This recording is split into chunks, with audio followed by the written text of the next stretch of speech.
वाढत्या वयातील मुलं चुकीचे निर्णय का घेतात किंवा चुकीचं पाऊल का उचलतात? मित्रांनो, पालकांसमोर हा एक अतिशय गंभीर प्रश्न आहे, की ह्या मुलांना आपण एवढं चांगलं वागवतो, सगळ्या सोयी-सुविधा देतो, मग ते असे का वागतात?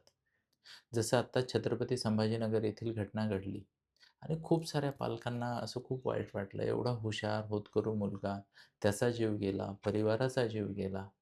मला हे म्हणायचं नाही, की तिथे काय कारण होतं वगैरे. माझा तो विषय आजचा नाही आहे. माझा आजचा विषय हा आहे, की वाढत्या वयातील मुलांचं मस्तिष्क कसं काम करतं, त्यांच्या भावनांचं केंद्र कुठे असतं आणि कुठल्या-कुठल्या गोष्टी आहेत, ज्याचे त्याच्यावर परिणाम होतात. तर आज मी तुमच्यासोबत बोलणार आहे 6 अशा मुद्द्यांविषयी, ज्या मुद्द्यांवर जर तुम्ही काम केलं, तर तुमची मुलं स्थिर बुद्धी होण्याची शक्यता वाढेल. खात्री कशाचीच नसते, पण मेजॉरिटी ऑफ द पॅरेंट्समध्ये आपल्याला अशा प्रकारे मदत झालेली आहे ह्या गोष्टींची. कारण नाहीतर कसं होतं मित्रांनो, एखादी घटना घडून जाते, मग आपण चर्चा करायला मोकळे. "अरे, चांगला पोरगा होतो, असं नाही करायला पाहिजे होतं त्यानं" किंवा "त्याला काय कमी होती? या छोट्याशा कारणासाठी काय केलं?" लक्षात घ्या मित्रांनो, कुठलंही मूल असो, टीनेज मूल असो, अर्ली अडल्ट असो किंवा तुमच्या माझ्यासारखे मॅच्युअर झालेले लोकं असो, कुणीही एवढं टोकाचं जी भूमिका आहे, ते अचानक घेत नसतं. म्हणजेच काय? ह्याच्या मागे खूप साऱ्या गोष्टी असतात आणि त्या गोष्टी काय-काय असू शकतात याच्याविषयी आपण वन बाय वन चर्चा करूया. लक्षात घ्या, बरेचदा वाढत्या वयातील मुलं जेव्हा चुकीची पावलं उचलतात, चुकीच्या संगतीमध्ये फसतात, चुकीच्या नादाला लागतात किंवा आत्महत्या किंवा स्वतःला किंवा इतरांना हार्म करणे, हानी पोहोचवणे अशी काही स्टेप घेतात. त्याच्यामागे खूप मोठे काळ काही ना काही गोंधळ झालेला असतो त्यांच्या आयुष्यातला. त्यातला पहिला मुद्दा मला प्रकर्षाने जाणवतो, की अशी मुलं ज्यांच्या घरामध्ये सततचे कौटुंबिक वाद होतात, कलह होतात, त्या मुलांचं असं बघण्यात येतं, की ती मुलं चुकीचे टोकाची भूमिका घेऊ शकतात, चुकीच्या गोष्टी करू शकतात. बरेचदा आपल्याला काय वाटतं घर आहे तर घरामध्ये भांडी वाजणार, घरोघरी मातीच्या चुली आपण म्हणतो. कुटुंब आहे तर वाद होणार. पण लक्षात घ्या, जेव्हा कौटुंबिक वादामध्ये, खासकर आई-वडिलांच्या वादामध्ये कुणाचा तरी सतत अपमान होतो किंवा कुणीतरी बलाचा प्रयोग करतो. बळ वेगवेगळे असतं. पुरुषाचं सामर्थ्य बरेचदा आपण म्हणतो शारीरिक सामर्थ्य असतं. स्त्रीच्या जिभेची धार खूप टोकदार असते आणि अशा गोष्टी किंवा असे प्रसंग वारंवार जर बघायला मिळाले आणि आई-वडिलांमध्ये म्युच्युअल रिस्पेक्ट ऐवजी वादविवाद जर जास्त लेकरांना बघायला मिळाले, तर त्या गोष्टी त्यांच्या मनात साचू शकतात. बरेचदा जसजसे मोठं मुलं मोठी होतात, तसतसं ते आई-वडिलांशी बोलण्याचा प्रयत्न करतात, समजून सांगण्याचा प्रयत्न करतात. पण जेव्हा त्यांना असं वाटतं, की हे वादविवाद आपण संपवू शकत नाही, तेव्हा त्यांच्यामध्ये एक हतबलता निर्माण होते आणि ही जी हतबलता आहे, ती त्या मुलांना एखादं ट्रिगर मिळालं, जसं ह्या केसमध्ये काहीतरी ट्रिगर झालं असेल. मला काही बोलायचं नाही या केसविषयी जास्त. पण ट्रिगर झालं, की मग हे सगळं जुनं जे आहे ते उफाळून येतं. मग मुलं चुकीची भूमिका घेतात किंवा टोकाची भूमिका घेतात. यानंतरचा दुसरा मुद्दा आहे, नाही ऐकायची सवय नसणे. लक्षात घ्या मित्रांनो, जेव्हा मुलांना नाही ऐकायची सवय नसते, सातत्यपूर्णपणे त्यांना होकारच मिळतो, तेव्हा त्यांची नकार पचवण्याची क्षमता कमी होते. लक्षात घ्या. तुमच्याकडे तुम्ही राजे असाल, तुमच्याकडे काही कमी नाही आहे. तुमचं एकुलते एक मूल किंवा 2 मुलं असतील, मुलगा, मुलगी व्हॉटएव्हर. लक्षात घ्या तुमच्याकडं सारं काही जरी असेल, तरीही तुम्ही तुमच्या मुलाला तसंच वाढवा, जसं तुमच्या मुलाला हे जग वाढवणार आहे. लक्षात घ्या, हे जग तुमच्या मुलावर दयामाया करणार नाही. हे तुमच्या मुलाला असं तळहाताच्या फोडासारखं वाढवणार नाही हे जग. बरोबर आहे का नाही? त्यामुळे मुलाला सुरुवातीपासूनच माझं तर स्पष्ट म्हणणं आहे, कधीही सलग हो म्हणायचं नाही आहे. साधारण पर्सेंटेज ठेवायचं. एक पर्सेंटेज काय असलं पाहिजे होकाराचं, दुसरं पर्सेंटेज चर्चा करून डिसिजन घेण्याचं आणि तिसरी गोष्ट स्पष्ट नकार, फर्म नकार, नाही म्हणजे नाही आणि त्याच्यावर वादविवाद नाही किंवा मुलाला कळलं पाहिजे, की इथे बोलून फायदा नाही आहे. म्हणजेच सगळ्याच गोष्टी सहज उपलब्ध होतात. ही भावना जेव्हा मुलांना लक्षात येते, तेव्हा नकार पचवणं जड जातं. पण सुरुवातीपासूनच सवय पडली. ह्यालाच आपण डिलेड ग्रॅटिफिकेशन सुद्धा म्हणू शकतो. म्हणजे काय डिलेड ग्रॅटिफिकेशन म्हणजे काय? गोष्टी तर मिळतात, पण थोडासा संयम ठेवून आणि त्या गोष्टीसाठी काहीतरी काम करून जर गोष्टी मिळाल्या, तर निश्चितच फायदा होतो. तिसरा महत्त्वाचा मुद्दा मला जो वाटतो मित्रांनो, तो हा आहे, की ह्या मुलांना त्यांची आयडेंटिटी कशाशी जोडली गेलेली आहे, ते फार महत्त्वाचं आहे. लक्षात घ्या मित्रांनो, बरेचदा अनेक पालक आपल्या मुलांची सेल्फ वर्थ, त्यांची आयडेंटिटी म्हणजे त्यांची ओळख, माझं काय महत्त्व आहे या जगामध्ये? माझं अस्तित्व कशावर टिकून आहे? माझी आयडेंटिटी काय आहे? ह्या गोष्टीचा जेव्हा आपण विचार करतो, तेव्हा बरेचसे पालक मुलांची आयडेंटिटी ही त्यांच्या मार्क्सवर किंवा सोशल बिहेवियरवर, त्यांचे कपडे, व्हॉटएव्हर ए-बी-सी-डी, वस्तू आणि परफॉर्मन्स 2 गोष्टीवर जेव्हा आयडेंटिटी येते, तेव्हा वस्तू नाही मिळाली किंवा परफॉर्मन्स खाली झाला, की माणसाला वाटतं आता काय माझी काही वर्थ नाही आहे, माझी काही व्हॅल्यू नाही आहे, उपयोगिता नाही आहे आणि मग अशी मुलं डाऊन होऊ शकतात. वेगाने त्यांचा नकारात्मकता त्यांच्या आयुष्यात येऊ शकते आणि त्यांच्या आयुष्यात गोंधळ होऊ शकतो. लक्षात घ्या मित्रांनो, सीरियस गोष्ट आहे. आणि आपण त्या पद्धतीनं ही गोष्ट समजून घेतली पाहिजे. तर आयडेंटिटी ही पण फार महत्त्वाची गोष्ट आहे, जी की आपण समजून घेतली पाहिजे. आणखी एक महत्त्वाचा मुद्दा आहे, जो मला वाटतो, तो म्हणजे मुलांना भावनांचं व्यवस्थापन म्हणजेच इमोशनल रेग्युलेशन शिकवणं खूप आवश्यक आहे. लक्षात घ्या मित्रांनो, मुलं आहेत, वाढत्या वयातील मुलं आहेत, हार्मोन्समध्ये खूप सारे बदल होत असतात. हार्मोनल चेंजेस ज्याला म्हणतो आपण, खूप मोठ्या प्रमाणात होत असतात. शारीरिक बदल होत असतात. मेंदूचा विकास होत असतो. आणि इथे इम्पल्स कंट्रोल त्यांचं डेव्हलप झालेलं नसतं. इमोशनल कंट्रोल त्यांचं डेव्हलप झालेलं नसतं. त्यामुळेच मुलं रिस्की बिहेवियर करतात, काही आगाऊपणा करतात. आहे ना, एक्सपेरिमेंट करतील, एखादा सबस्टन्स ज्याला म्हणतो दारू, सिगारेट वगैरे अशा गोष्टीला टच करतील, वेगाने गाडी चालवतील, नको त्या व्यक्तीशी पंगा घेतील, काही पण रिस्की बिहेवियरसुद्धा करतात. आहे ना?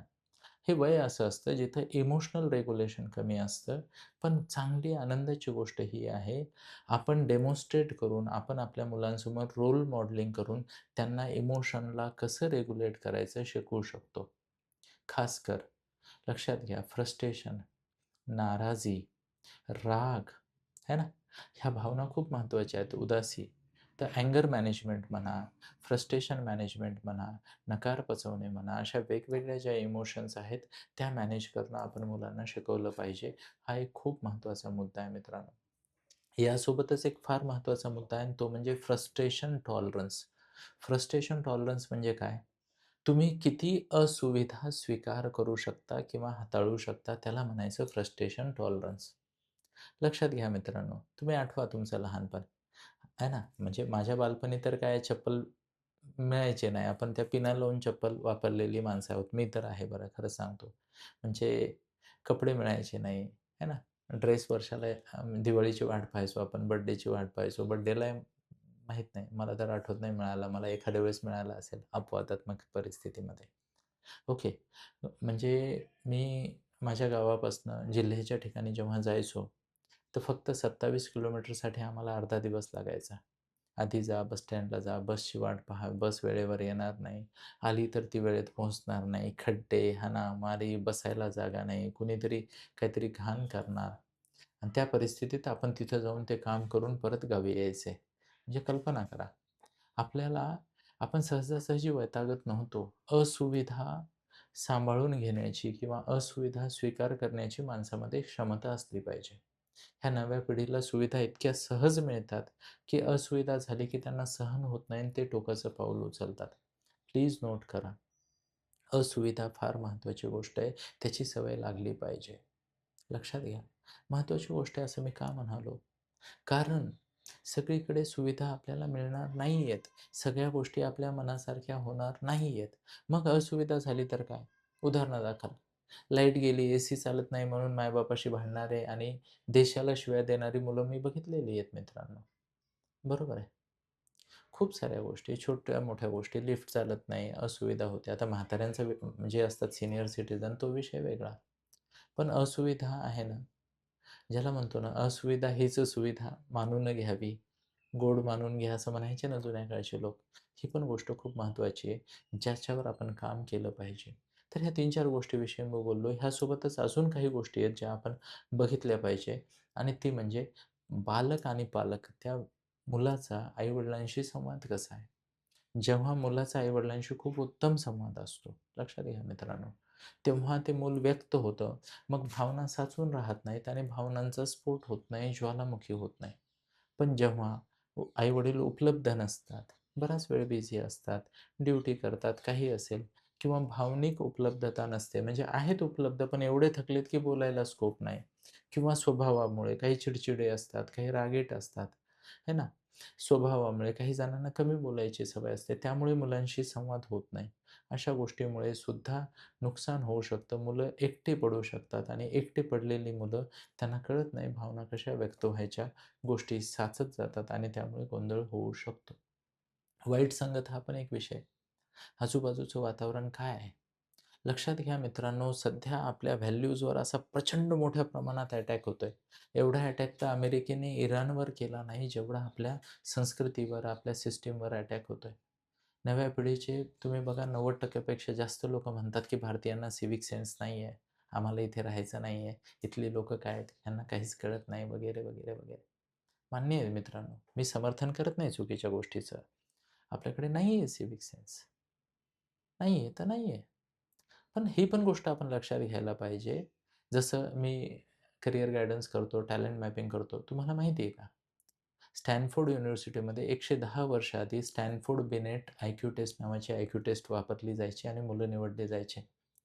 आपल्याकडे करियर काउन्सिलिंग आत्ता सुरू झालं मित्रांनो. 110 वर्ष आधी त्यांच्याकडे ती फॅसिलिटी होती. आपला देश जर बघितला तर आत्तापर्यंत फक्त आपली 2.5 पिढी शिकलेली आहे. अजून बहुतांश घरात 3 शिकलेल्या पिढ्या तुम्हाला दिसणार नाहीत. कुठून येणार आहे सिव्हिक सेन्स? जेव्हा 5-6 पिढ्या शिकतात, तेव्हा हा सिव्हिक सेन्स हळू डेव्हलप होतो. अजूनही आपल्या लोकांना रोडच्या बाजूला थुकायला किंवा अजून काही गोष्टी करायला लाज नाही वाटत त्यांना. त्यात त्याला चुकीचं काही वाटत नाही. येईल सिव्हिक सेन्स येईल, पण त्याला अजून 30-40 वर्ष आहेत मित्रांनो. तोपर्यंत काय देश सोडून पळायचं. पण लक्षात घ्या, की ह्या मुलांच्यामध्ये ह्या भावना आहेत आणि ह्या कुठून येतात? कारण कुणीतरी मूठभर म्हणजे मी तुम्हाला सांगतो जगाच्या पाठीवर असे खूप सारे देश आहेत ज्यांचं पॉप्युलेशन महाराष्ट्रापेक्षा कमी आहे. अहो, मुंबईच्या पॉप्युलेशनपेक्षा पण छोटे देश आहेत. आपण 140 कोटीचा देश मॅनेज करतोय. पण आपल्या वेगवेगळ्या कारणास्तव आपल्या संस्कृतीवर, आपल्या राष्ट्रभक्तीवर अटॅक केला जातो. त्यामुळं पण ही मुलं आहेत ना, चिडलेली असतात, रागवलेली असतात. त्यांना आजूबाजूचं इकडं बघितलं, तिकडं बघितलं, हे बघितलं, ते बघितलं, की त्यांना काय होतं, म्हणजे त्यांना वाटतं, की "यार हे काय चालू आहे ना, आम्हाला हे नको आहे असं."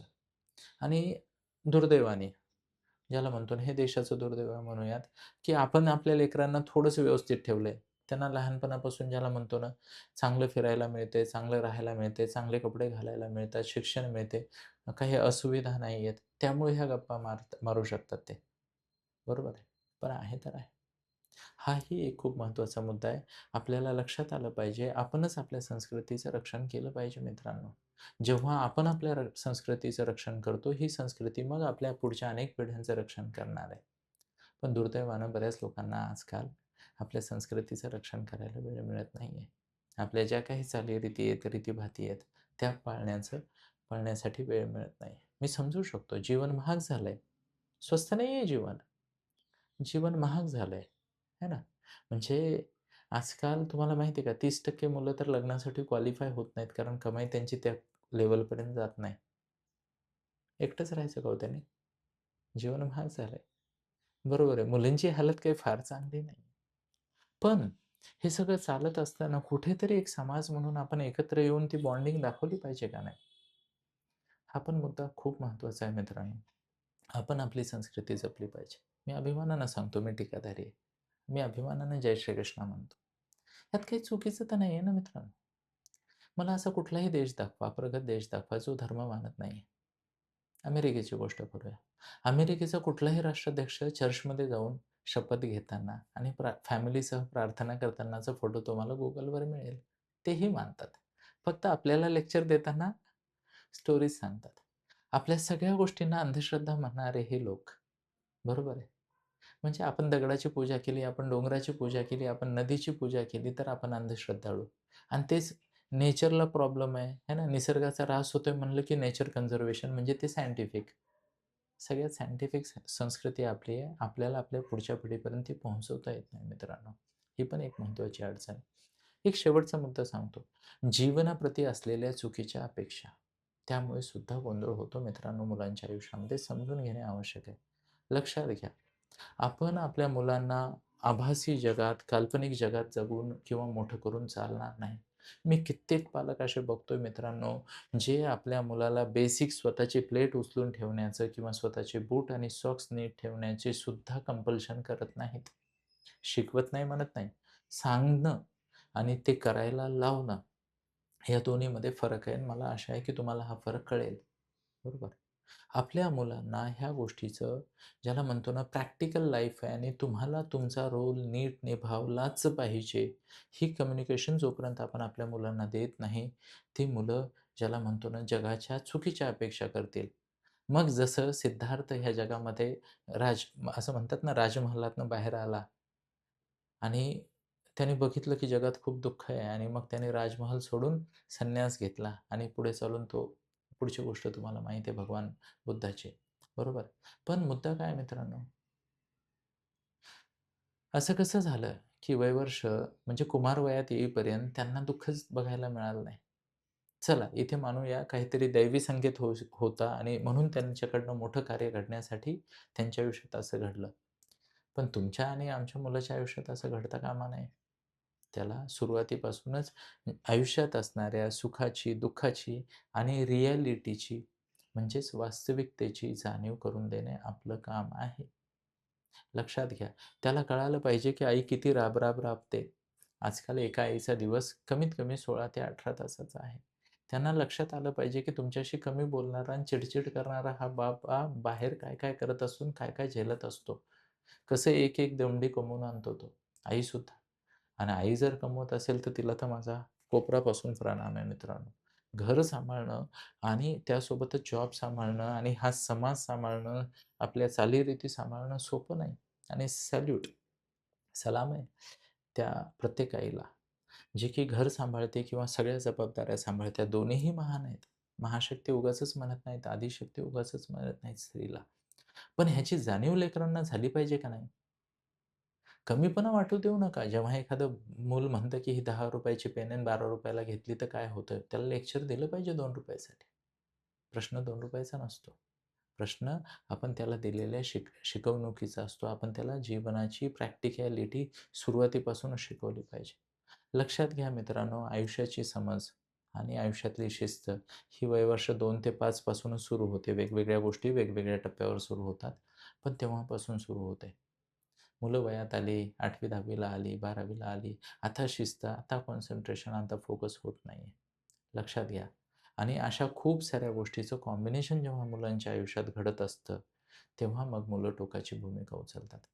आता पालकांची काय-काय ॲक्टिव्हिटी आहेत, पालक काय करतात, पालकांनी काय करावं, काय नाही करावं, याविषयीचा व्हिडिओसुद्धा मी तुमच्यासमोर घेऊन येणार आहे. पण त्यासाठी भेटूया पुढच्या शुक्रवारी. मला आशा आहे तुम्हाला हा व्हिडिओ आणि ह्यातील माहिती आवडली असेल. मित्रांनो, जोरात ओरडणं, "जिद है तो इतिहास रच देंगे" असं तसं जोरजोरात बोलणं सहज शक्य आहे. पण माझा प्रयत्न आहे, ऑथेंटिक सायकॉलॉजीचे जे काही नियम आहेत आणि माझ्या काउन्सिलिंगच्या इतक्या वर्षाच्या प्रॅक्टिकल एक्सपिरियन्समध्ये जे काही मी बघतो, अनुभवतो, ते प्रामाणिकपणे तुमच्या पुढे आणण्याचा प्रयत्न आहे. त्यामुळे तुम्हाला जर हा व्हिडिओ आवडला तर प्लीज लाईक करा, सबस्क्राईब करा, बेल आयकॉन दाबा आणि हा व्हिडिओ तुमच्या जवळपासच्या ग्रुप्समध्ये किंवा मित्रांना नक्की शेअर करा. भेटूयात पुढच्या शुक्रवारी. धन्यवाद. जय श्री कृष्ण.